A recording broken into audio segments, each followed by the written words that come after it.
Hello, everybody, and welcome once again to my little channel here.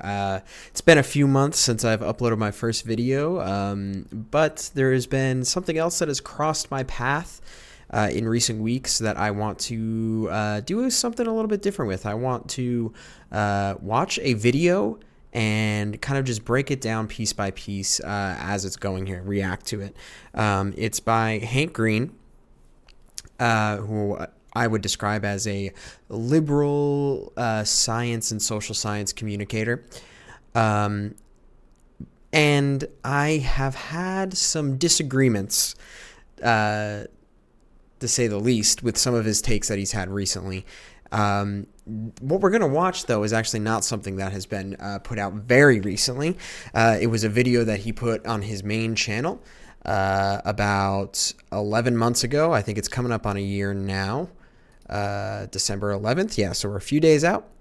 So I'm going to hit play, and we're just going to pause it when I want to and talk about it. Really quick about this image. It's a sad Earth, covered in storm clouds, which are actually normal for Earth, but also covered in cut down trees and standing in a puddle of refuse. Not sure what planet it's standing on, but regardless, the Earth is sad and it is crying, and it says no intelligent species would destroy their own environment. And I feel like I occupy a space where I feel very lonely, and I don't want to feel lonely, and I hope that you all, like, there are other people in this space with me, so if you'll listen, maybe we will find out whether or not we occupy this space together. Hannah Ritchie's very excellent book, Not the End of the World, has a subtitle, and let me try and read it to you. How can we be the first generation to build a sustainable planet?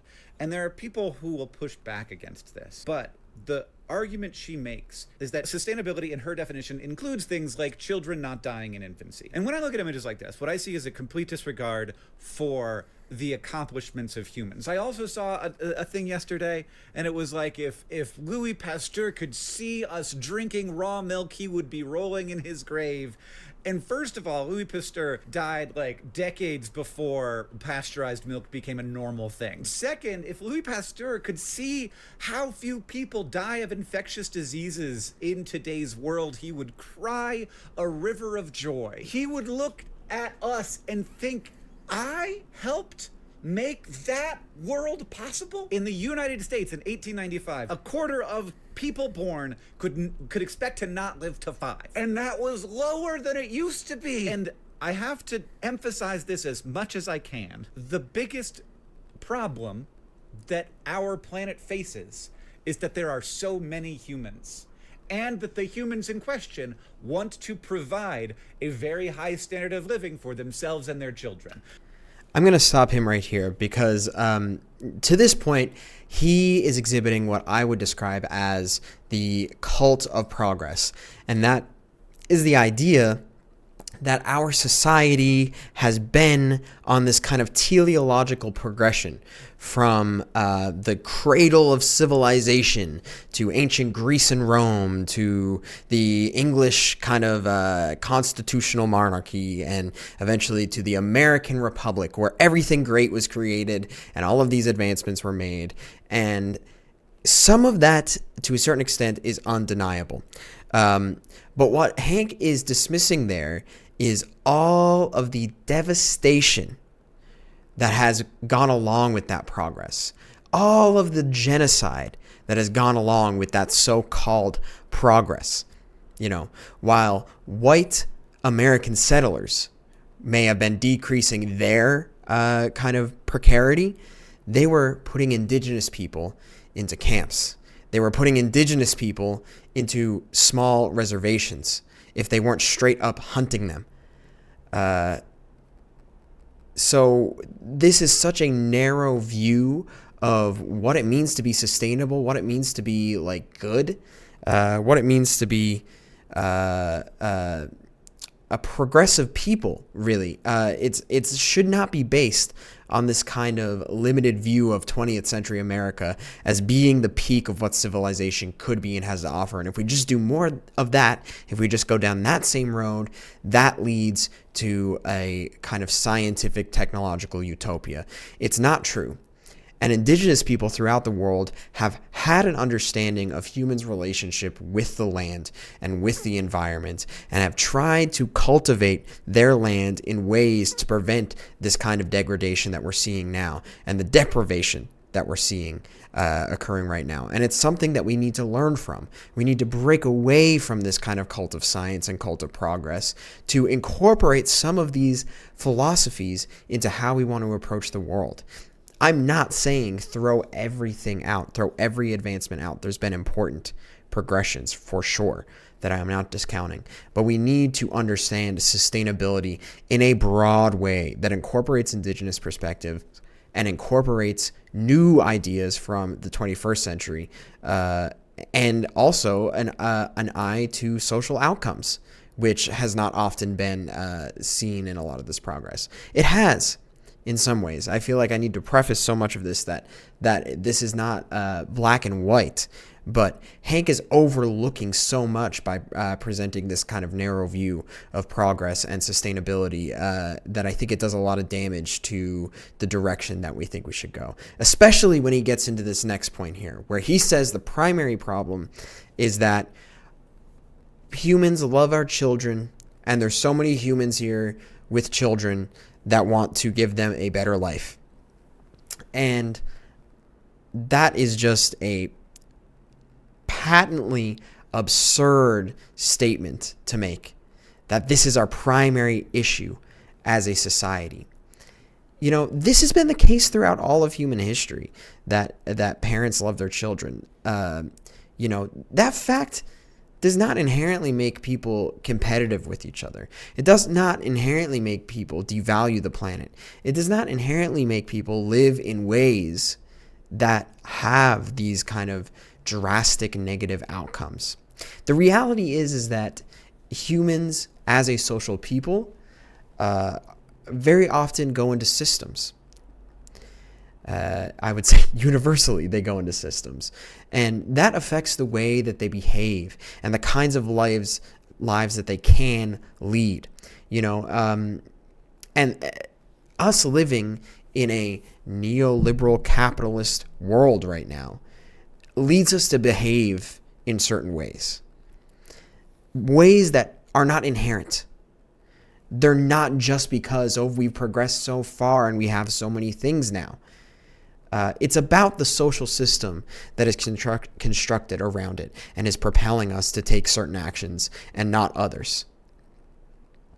And if we lived in a different social system like we have before, we would have a different view of this, and we would have a different value structure leading us to do different things. It's not as simple as this kind of biological input-output, want things to be better, universal human idea. It is an aspect of social systems, cultural narratives, and ways of being that we are allowed to have in our lives.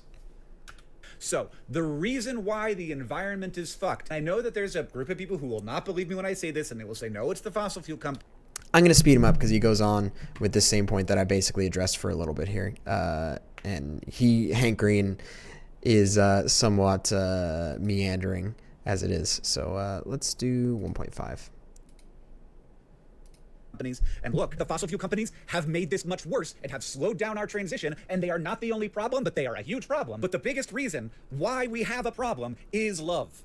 It's that we want to have children, we want them to survive, and so now there are 8 billion of us. And now that there are 8 billion of us, we want all 8 billion of those people to have pretty good lives. And I, sitting here in my heated office, in short sleeves in December, I cannot tell a bunch of people in China or India or Ghana that they can't have what I have. Here's my point. Our intelligence, for the vast majority of history of life on Earth, has been oriented toward survival. And that has resulted in a huge amount of survival. And now we are in a situation where there can be a... I actually want to stop him here because I think that example of his heated office that he can be in the middle of December in a t-shirt, and how that's a miracle of progress and you know, a universal human want.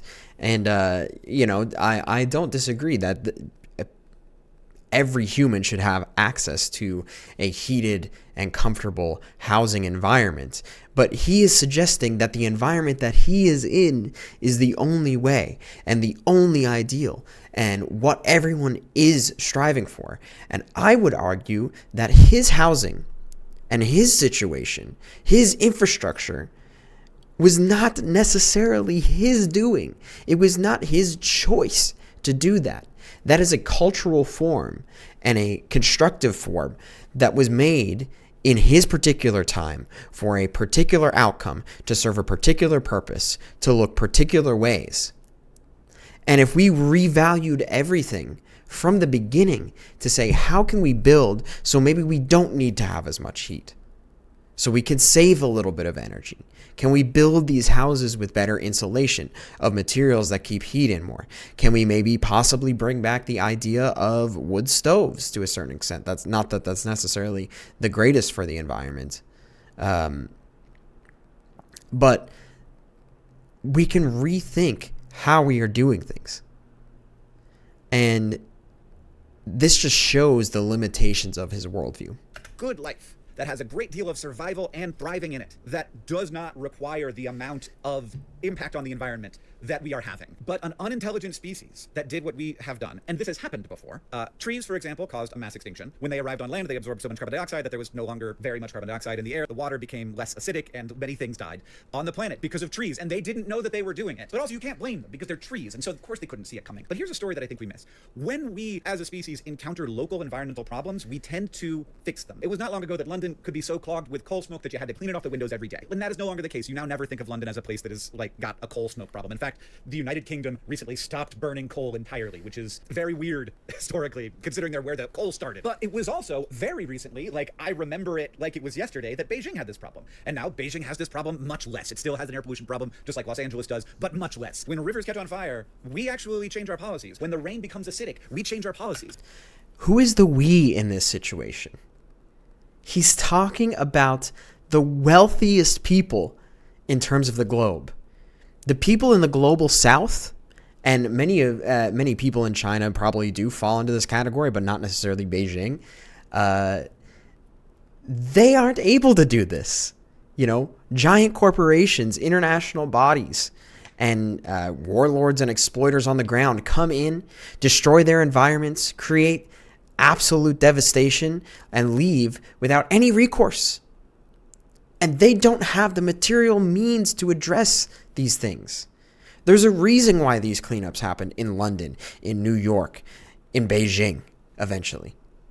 You know, it's because of the class position of these cities and of these nations in general in terms of the global political economy. And he has zero view of that. The problem with global warming is twofold. One, it's invisible. There are cold days and hot days like there always were. There will always be cold days and hot days. You can't see the river catch on fire. You can't see the trees on the hilltop dying because the soil has become so acidic because the coal-fired power plants have been putting sulfur into the atmosphere. You can't see it. We only know about global warming because we are an intelligent species. If we were not smart, we would be trundling down this path completely oblivious, sometimes wondering why it got so hot, which I have to point out was a thing that happened in the past. There were times when it just got cold or hot and we didn't know why, and then the crops would fail and a bunch of people would starve, and it was because there was a freaking volcano halfway across the world. We only know the problem exists because we're smart. We only have the tools to deal with it because we're smart. We are only implementing those tools because we are smart. And the other problem with global warming... He talks in such universal ways without distinguishing between people who are in very different relationships to the environment and to the economy and the things that are happening. The kind of pollution that used to be done in places like the United Kingdom has been exported to developing nations because the people of the first world don't want to see it. And they have the kind of power and wealth to say, we don't want to see it and put up a fight. Meanwhile, the powerless in this world don't have that kind of leverage. They don't have that wealth. They don't have that power to do that. So their environments get destroyed. And there's people that are making those decisions for them. As many people who are studying climate change and advocating for us to change are also on the other end advocating for the opposite and pushing in opposite directions. And it's not just the oil and gas companies. He's right. It's many, many major industries and major corporations who are pushing this idea of environmental destruction for profit over sustainability and ecology. But he is not going to analyze it that way. Is another reason why we're slow at this, why we are too slow at this, which is because the carbon dioxide is the goal gas. I feel like this is not understood by people, but with acid rain, we didn't want the sulfur or the nitrogen to get released into the atmosphere. That was just a side effect of burning coal. With the hole in the ozone layer, we didn't want those molecules being released into the atmosphere. That was just a side effect of how it worked. Like, what we wanted was cooling. And cooling, by the way, has saved so many lives. And we are going to have more of it to continue to save those lives. And that's going to be energetically expensive. But it won't be expensive when it comes to the hole in the ozone layer because we have better solutions now. But energy is what so much of our thriving is based on, and we do not want to give up that thriving. And the way that we have created that energy, for the most part, has been burning fossil fuels. And the goal gas, the gas that you inevitably get out of burning fossil fuels, if you burn them as cleanly as possible, all you get is carbon dioxide and water vapor. We built our society on it, we built our thriving on it because we are smart and because we want to provide a good life for ourselves and our children. This is a smart species activity. My son is starting to come home from school with ideas like this in his head, where he's like, we need to stop cutting down all the trees, Dada. And I'm like, yeah, absolutely. Like, what we need is for there to be lots of forests that are left to their own, but also remember that the house that we live in is built out of wood. And like the gears that crank in his head, where he starts to like ask himself if he's part of the problem, which is why we need to have the definition of sustainability include the opportunity for human freedom and agency. I'm not saying that I shouldn't be responsible for more carbon dioxide. There have been millions of humans who have lived with a better relationship to the planet than we have. It's not everyone. But there have been many, many examples throughout history of doing this. Did they have access to modern medicine? No. They didn't. And that is the big difference, is the technological change. But he is not understanding that there was a philosophical assumption running under everything that he is saying that is making him project his view as objective, as something that is just natural. It's a natural outcome because we are smart, because humans are smart. It's not natural. It's built on certain cultural and philosophical predicates. In our current, most recent moment, that, as I said, are the tenets of neoliberalism. Being released into the atmosphere. Absolutely, I should. I probably, I mean, it's kind of cold in here, honestly, but I should be wearing a hoodie right now. I should not have had the heater on all night in here. But I think if we have this simplistic idea of humans, or certain humans, this is a lot of the responses I saw to this were like, no one ever said a Republican was an intelligent species. And I'm like, oh my God, you people are so caught up in like a current discourse and like the like current moment that you can't see how hard all of our ancestors worked to provide us with a world that has plenty of food. That's the biggest thing. Plenty of food, but also climate-controlled shelter and pretty easy transportation to anywhere within, 400 miles? And then expensive but still accessible transportation to the whole world. And also bananas, which I love. And we're not going to grow in Montana. And if we did, it would be more energy expensive than shipping them from South America where they're supposed to grow. Humans are remarkable. We are very... I'm not going to hang too long on this, but the irony of him using bananas as an example is just incredible. And it really shows the limitation of Hank Green's worldview. He knows about the so-called banana republics and the American straight-up military influence at times, at others just covert influence and international pressuring of regions in the Caribbean for bananas and to secure the supply of land and the impoverishment of those people for, at the time, United Fruit, which is now Chiquita. But he doesn't say that. He says, I love bananas and our access to them and the history of them is not something that should be viewed as a problematic thing in that way. It should be viewed as like an achievement that we should try to keep. But there's no reflection on the actual power behind that. powerful. Give any species this level of power and they will provide opportunities for thriving for themselves and their children. They will try and prevent their children from dying. They will, for the most part, there's some species that actually probably wouldn't do this, but for the most part, they will walk through fire to make sure that their children don't die. They will destroy the earth to make sure their children won't die. But I'm glad that we have enough intelligence both to provide those opportunities for our children to not die, but also to start to uncover the impacts that we have, hopefully with some time to self-correct some amount. We're, at this point, going to experience significant negative impacts from the warming of the planet. We did not move fast enough. I think that there's all kinds of not valid, but understandable reasons why we haven't moved fast enough. This is hard. People are greedy. People suck. People will tell stories to make themselves believe that the things that they want to do are in fact the right things to do. We all do that. But I don't want my son growing up thinking that the species he is a part of is in some way evil. And I feel like that's the root of a lot of sort of armchair environmentalism. I want him thinking humans are problem solvers and solving problems creates new problems. And that's a little bit more of a complicated idea, but it is so true. He is talking so universally about people when there is a class of people who are not trying to solve these problems. They are trying to solve the problem of, if not their bank account, then their political influence or their control of the world and their grasp on people. And there is zero mention of that. He boils it all down to people wanting to look after their children, which is a so dumbed down and useless idea.